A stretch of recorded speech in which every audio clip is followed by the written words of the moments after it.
آپ کا اپنا جو رجحان ہے، آپ نے ظاہری بات ہے مختلف دینی آرا دی ہیں، تو کسی خاص مکتب فکر سے آپ کا تعلق ہے؟ آپ سے وابستہ جو لوگ ہوں، یعنی آپ کے افکار کے اوپر اگر وہ دینی ہدایات پر عمل کرتے ہیں، آپ کی انڈرسٹینڈنگ کو درست سمجھتے ہیں، تو عام طور پہ ہم یہ دیکھتے ہیں کہ فیس بک پہ لوگ ان پہ طنز تاریز بھی کرتے ہیں کہ یہ تو غامدی فرقے کے آدمی ہیں، تو ان کو کیا اس موقع پہ کہنا چاہیے، یا آپ کا اپنا رجحان کیا ہے کہ آپ خود کس چیز کو فالو کر رہے ہیں؟ میں تو مسلمان ہوں الحمدللہ، اول مسلمان آخر مسلمان، مجھے پورا شرع صدر ہے کہ میری مذہبی شناخت ایک ہی ہے، تو میں اس کے سوا یا اس سے زائد یا اس کے علاوہ کسی مذہبی شناخت کو اور کسی مذہبی تعارف کو اپنے لیے پسند نہیں کرتا۔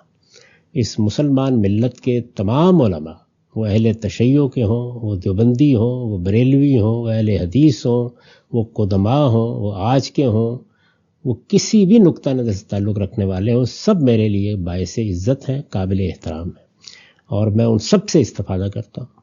میں کسی کے لیے اپنا دروازہ بند نہیں کرتا۔ جب میں کسی موضوع پر تحقیق کر رہا ہوتا ہوں تو جس شوق کے ساتھ میں اہل سنت علماء کی چیزیں دیکھتا ہوں، اسی طرح اہل تشیع کی دیکھتا ہوں، اسی طریقے سے دیوبندی، بریلوی، اہل حدیث سب کی دیکھتا ہوں۔ یعنی مجھے تو یہ دیکھنا ہوتا ہے کہ استدلال کی بنا کیا ہے۔ بنائے استدلال اگر قرآن ہے تو کیا اس کا فہم صحیح ہے؟ بنائے استدلال سنت ہے تو کیا اس میں کوئی غلطی تو نہیں ہو رہی؟ بنائے استدلال اگر کوئی روایت یا حدیث ہے تو اس کے الفاظ سے کوئی تجاوز تو نہیں ہو رہا؟ کیا مدعا سمجھا گیا ہے؟ یہ سب چیزیں بالکل استدلال کی بنیاد پر دیکھنا، اور اس میں یہ ضروری نہیں ہے کہ یہ طے کر لیا جائے کہ مجھے فلاں ہی بات ماننی ہے۔ جس کی بات کبھی ہوگی، جس کی بات مدلل ہوگی، جس کے استدلالات واضح ہوں گے، اس کو میں قبول کروں گا۔ لیکن ظاہر ہے کہ یہ جو قبولیت، عدم قبولیت ہے، یہ کسی پرنسپل، کسی اصول پر ہوتی ہے۔ وہ پرنسپل اور اصول جو ہے وہ بھی پرکھے جاتے رہتے ہیں، اور مختلف اصولوں کا تقابل بھی ہوتا رہتا ہے، تو وہ جو پرنسپل یا اصول ہے اس سے اصل میں کسی شخص کا بنیادی اپروچ قائم ہوتا ہے کہ وہ چیزوں کو کیسے دیکھے گا۔ یعنی مثال کے طور پر یہ بات کہ قرآن مجید کو میزان کی یا فرقان کی حیثیت حاصل ہے، قرآن مجید کے الفاظ سے تجاوز کر کے کوئی رائے قبول نہیں کی جائے گی۔ ظاہر ہے یہ ایک اصول ہے، یہ پرنسپل ہے۔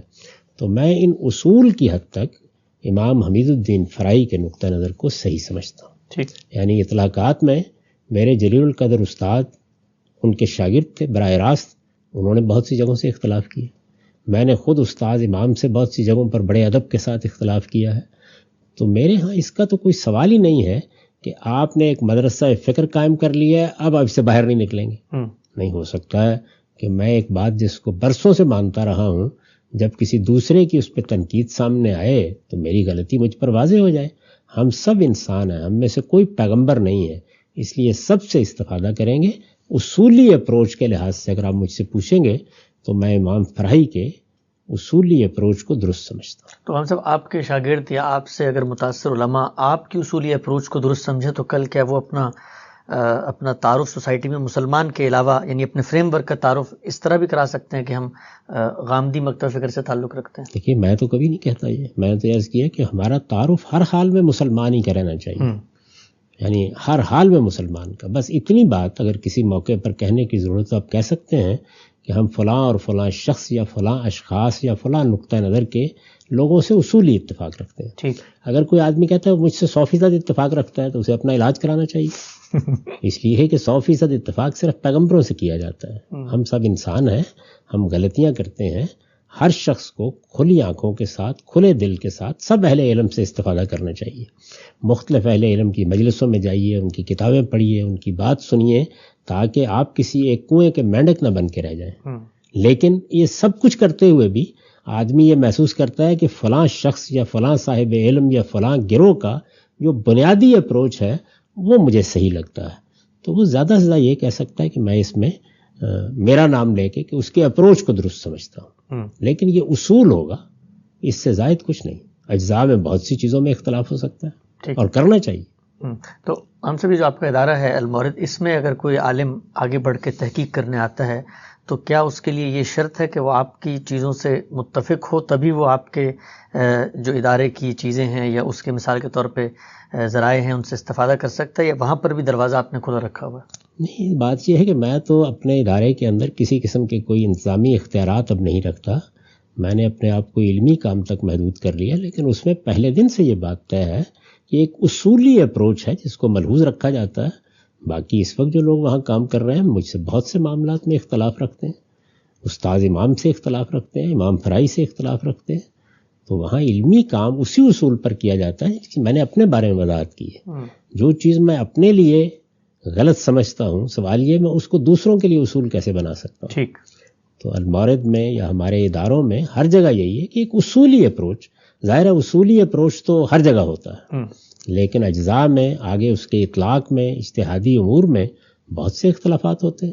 اصولی اپروچ میں یہ بات طے ہو گئی کہ قرآن کو برتر مان کر بات کی جائے گی، اس کے لفظ کا دامن پکڑا جائے گا، جملے کی تالیف اور اس کے سیاق سباق سے ہٹ کر کوئی چیز نہیں کی جائے گی، یہ اصولی بات ہے۔ لیکن ان سب چیزوں کا ملحوظ رکھ کے ایک شخص مجھ سے بالکل مختلف نتیجے تک پہنچ جاتا ہے، پہنچ جائے، کوئی فرق نہیں پڑتا، اس بیان کرے اس کو۔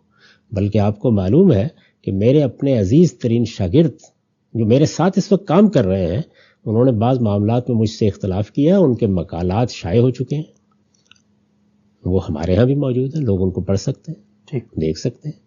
ابھی حال میں مولانا عامر گزدر صاحب نے ایک تفصیلی تنقید میرے اس نقطہ نظر پر کی ہے جو میں نے اپنی کتاب میں ظاہر کیا ہے کہ میرے نزدیک جس وقت آپ قربانی کرتے ہیں تو ناخنوں کو اور بالوں کو نہیں کترواتے، یعنی ذوالحج کے 10 دنوں میں اس کو استحباب کے درجے میں رسالت مآب صلی اللہ علیہ وسلم کی ہدایت سمجھتا ہوں، اور مجھے اب بھی اس پر اطمینان ہے۔ انہوں نے اس پر شدید تنقید کی ہے اور بہت اچھی تنقید کی ہے، اس کے باوجود اب بھی میں اس سے اختلاف رکھتا ہوں، لیکن وہ تنقید شائع و ضائع ہے۔ میں نے خود ان کو کہا ہے کہ لوگوں کو یہ پڑھنے کے لیے دیجیے تاکہ ان کی تربیت ہو۔ اب سے چند برس پہلے کی بات ہے، میں اسلام آباد گیا ہوا تھا اور وہاں کچھ اہل علم کی مجلس تھی۔ اس میں ایک صاحب جو اپنے لبرل خیالات کی وجہ سے بہت مشہور ہیں، مجھ سے ملنے کے لیے اسی طرح کی ایک مجلس میں تشریف لائے، اور انہوں نے از راہ عنایت یہ فرمایا کہ میں سنتا رہتا ہوں تمہیں، اور میرا خیال ہے کہ تم نے بڑا اچھا کیا کہ مذہب کو ریشنلائز کر کے پیش کر دیا۔ ان کا خیال تھا کہ میں انہیں داد دوں گا، تو میں نے ان کی خدمت میں عرض کیا کہ مجھ پر خدا کی، خدا کے فرشتوں کی اور سب انسانوں کی لعنت ہو اگر میں مذہب کو ریشنلائز کرنے کے لیے بیٹھا ہوں۔ مذہب کے معاملے میں ایک طالب علم پر ذمہ داری یہی عائد ہوتی ہے کہ وہ اس کو بے کم و کاست بیان کرے۔ یہ حق تو اللہ تعالیٰ نے اپنے پیغمبر کو نہیں دیا۔ جب آپ دین کو بیان کر رہے ہوتے ہیں تو ایک چیز یہ ہے کہ انفرادی طور پر کسی کو آپ نصیحت کر رہے ہیں، کسی بچے کو نصیحت کر رہے ہیں، اپنے بیٹے کو بتا رہے ہیں، آپ کے پاس کوئی شخص دین سمجھنے کے لیے آیا ہے، تو ایک ترتیب تدریج سے آپ دین کی ہدایت اس تک پہنچاتے ہیں۔ یہ اور چیز ہے، یہ حکمت خود دین نے بتائی ہے، اور یہ کہا ہے کہ دین کی طرف لوگوں کو دعوت دو تو حکمت کے ساتھ دو اور موعظہ حسنہ کا طریقہ اختیار کرو۔ لیکن جس وقت آپ دین کو دین کی حیثیت سے بیان کر رہے ہوتے ہیں، اس وقت تو اگر کسی ایک مستحب عمل کے بارے میں بھی آپ نے اخفاء سے کام لیا تو سخت وعید اس پر اللہ تعالیٰ نے سنائی ہے۔ میرا معاملہ یہ ہے کہ یوں تو نہیں ہے کہ میں کچھ لوگوں کو دین کی دعوت دینے کے لیے گیا تھا، یا میں نے کسی محلے میں جا کر لوگوں سے دین کی بات کی اور کسی نے اس کو سنا اور وہاں میں نے بعض چیزوں کو نہیں واضح کیا، تو اس سے یہ حسن ظن قائم ہوا کہ یہ دین کی مصلحت ہے جس کو سامنے رکھ کر غالباً انہوں نے یہ بات اس وقت بیان نہیں کی۔ میں نے دین پر میزان کے نام سے کتاب لکھی ہے، اور وہ اس اعلان کے ساتھ لکھی ہے کہ اس میں میں نے وہ پورا دین بیان کر دیا ہے جو میرے نزدیک اللہ کا دین، یعنی اللہ تعالیٰ نے جو دین دیا ہے اور پیغمبروں کی وساطت سے دیا ہے، اس کی پوری ہدایت اس کتاب میں نے اپنے فہم کے مطابق، یعنی اسلام ایز آئی انڈرسٹینڈ اٹ، بیان کر دی۔ تو سوال یہ ہے کہ وہ کتاب تو اب 2007 سے شائع ہو چکی ہے اور ہزاروں کی تعداد میں لوگوں تک پہنچ گئی ہے، تو یہ بتایا جا سکتا ہے کہ وہ کون سا دین کا حکم ہے کہ جس کو میں دین کا حکم تو سمجھتا ہوں، لیکن میں نے مصلحتاً اس کتاب میں بیان نہیں کیا۔ اس کا میں نے خلاصہ کیا ہے الاسلام کے نام سے، یعنی وہ اسی کا ایک مختصر ورژن ہے، اس کو بھی آپ دیکھ لیجیے، اس میں بھی پورا کا پورا دین اپنی اصل اور اساس کے لحاظ سے بیان ہو گیا. تو اس وجہ سے میں اس کے سوا کیا تبصرہ کر سکتا ہوں کہ ہر سے از دوست میر اسد نیکو.